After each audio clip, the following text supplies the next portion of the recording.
So, our first speaker. He's a former investigator from the world's famous Scotland Yard, where he worked for over 26 years. And he now lives and works in Norway. He brings with him a wealth of experience from both the public and the private sector in the field of cyber and information security, intelligence, finance, financial crime, fraud, anti-money laundering, cyber investigation, and digital forensic. That's a tongue twister for a young man from Tromsø. And this all leads to who steals your data and why. Please give me, I give you Mr. Shaun Reardon. Well, thank you very much, Birgit. Can my screen be seen? Yes, sir. Excellent. Okay. Right. Thank you for the invitation. I've been looking forward to this for a while, not been to Tromsø for a couple of years. It's a shame we can't all be together, but this is the new normal. So first and foremost, I have to say to you, I am not Norwegian, as you can hear. So in this introduction, janteloven does not apply. Okay, so why listen to me? Who am I? Well, Birgit's given a very nice introduction, thank you. I spent 6 years on counterterrorism, working globally, mainly on digital forensics and cyber-related matters. Spent some time on international organised crime, again with a focus on cyber. I was part of the UK National High-Tech Crime Unit for a while, and this was looking at all aspects of cyber. London Olympics, cyber operations, that was a real interesting posting. All the planning that went into it, and the risk and the countermeasures was just amazing. Intelligence, economic and complex crime, and I have a number of certifications, predominantly in cybersecurity, which I've obtained since leaving the police. Anyway, enough about me. What are we going to talk about? The title is Who Steals Your Data and Why? So what does stealing mean in this case? Does it mean purely a data breach where someone steals your credit card details from your customer database? Could it be your trade secrets? Could it be your intellectual property? Yes, of course it could. But I would suggest that stealing also refers to the taking away of an opportunity to either enjoy or use or exploit your data. And I want to briefly look at what that means in the following couple of slides. To start with, I just want to mention, for those of you not familiar with cybersecurity, that there's really three major pillars, three major parts of cybersecurity. And the first one is confidentiality, something I think we've all been made aware of through the general data protection regulations and the sometimes huge fines being handed out to companies that have allowed their confidentiality of the data they hold to be compromised. Integrity of data. Do you know that the data you sent is the data you received? How much weight can you put on that? It should be without fault, particularly in the financial industry, perhaps in payment card. And availability, and this is, can the people that need access get access when they need? Is it available to your clients? Is it available to you? And all of these things, I would suggest, have a great value, and this value is not wasted on the criminals. There's really two questions. What is the data worth to them? And perhaps more importantly, what is the data worth to you?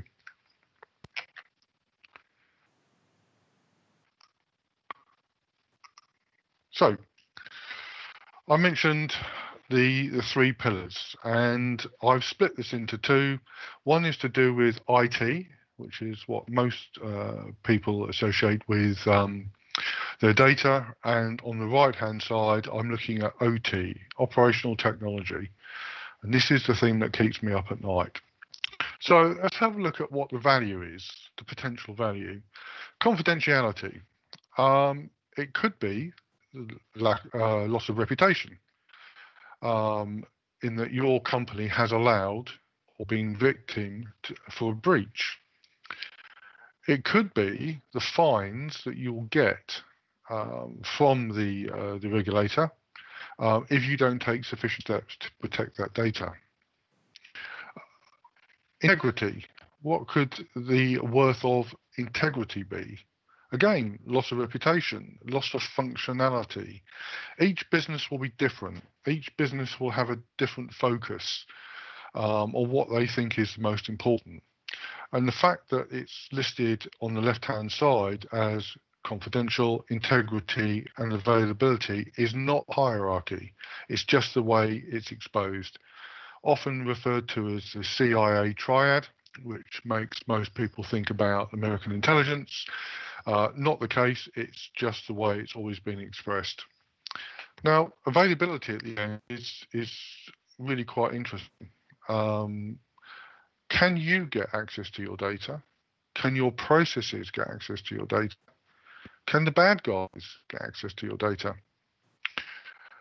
And if you are running a web store and you're taking £1 million, or sorry, £1 million kroner every hour, and for some reason your customers cannot get access to it, that value is enormous. So these are the three things that the bad guys accidentally or deliberately, normally deliberately, will aim for. But the question is, what is your data worth to you, and what are you prepared to do about it? Now, on the right-hand side, this is what keeps me up at night on my work with operational technology. This is probably in the order which most people would want it to be. Safety. Safety first and foremost. Operational technology is the bridge between the cyber and the physical. This is where processes are controlled.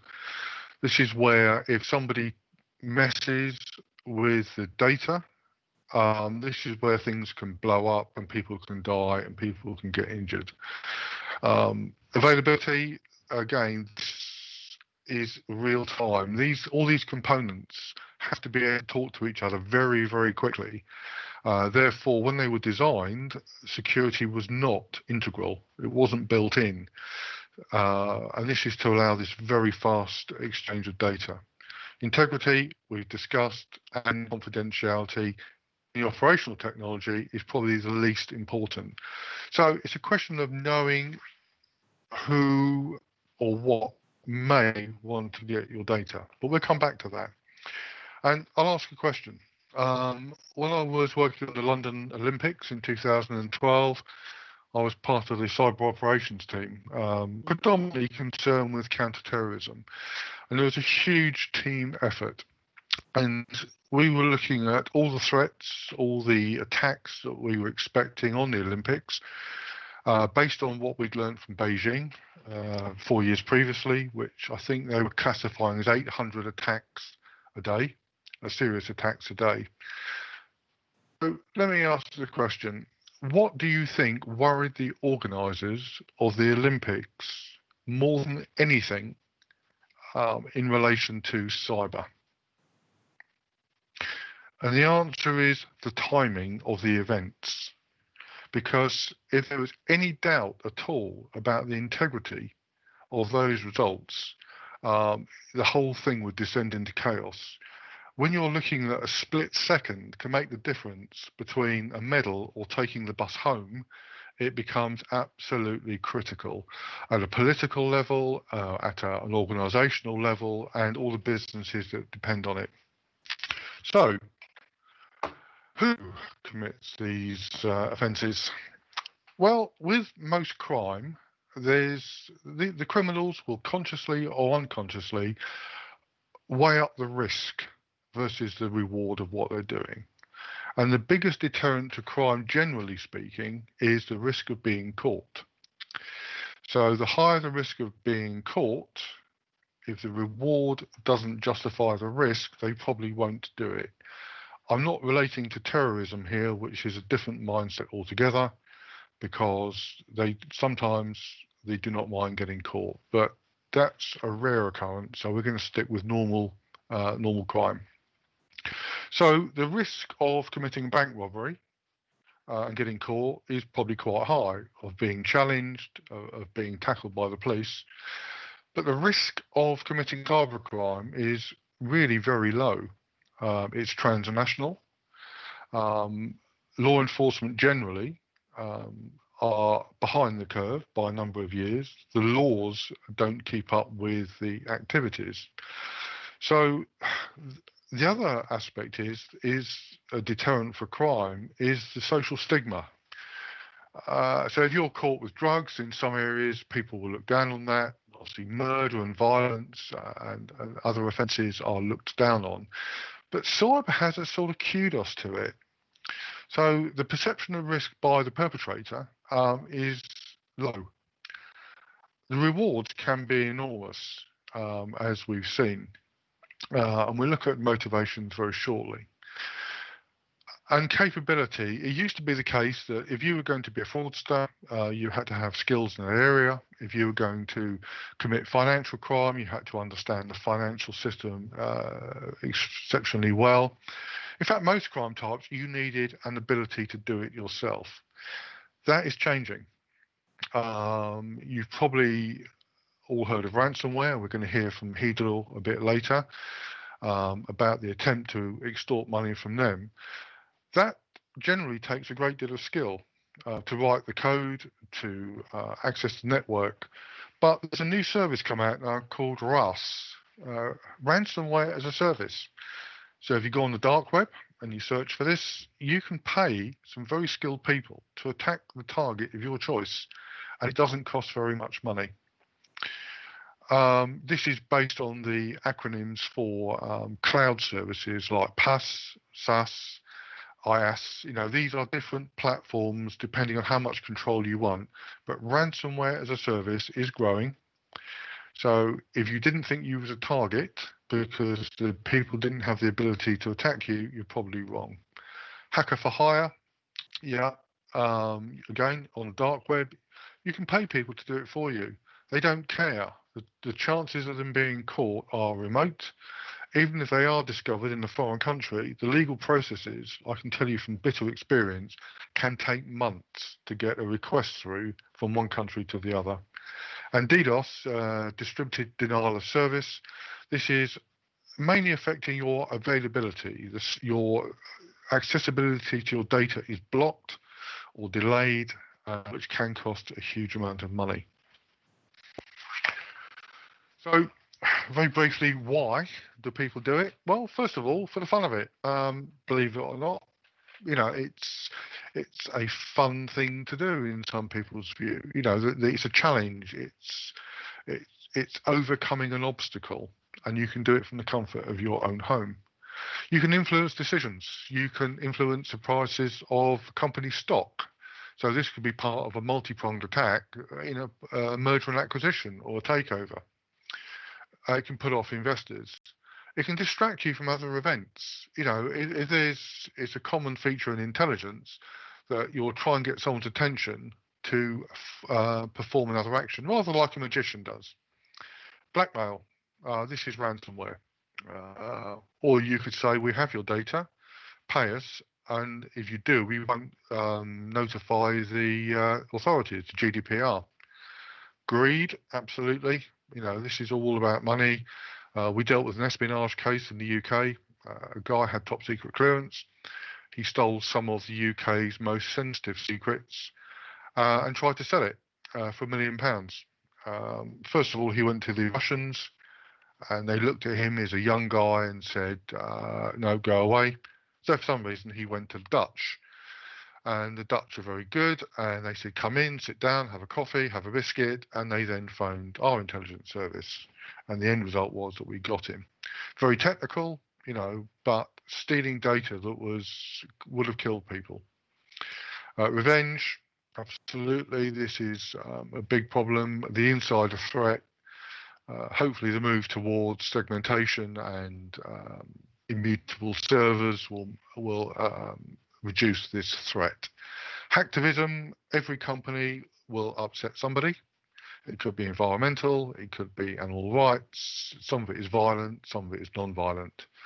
But this is another reason to affect your availability, confidentiality, and integrity of your data. Physical damage, it relates to operational technology, and people will do this on purpose, either to see a pile of smoke or to irreparably damage your company. The competitors may do this to you. It could be political. But at the end of the day, it doesn't really matter why this has happened, because if you haven't made any preparation whatsoever, if you haven't considered these options, if you haven't put countermeasures in, it's all academic. It doesn't really matter. That is the end of my presentation. I'm notorious for going over time, and we are now on dead on 15 minutes. Thank you very much for listening. Thank you so much, Shaun. Thank you so much for that insight. We'll get back to you a little bit later in the Q&A.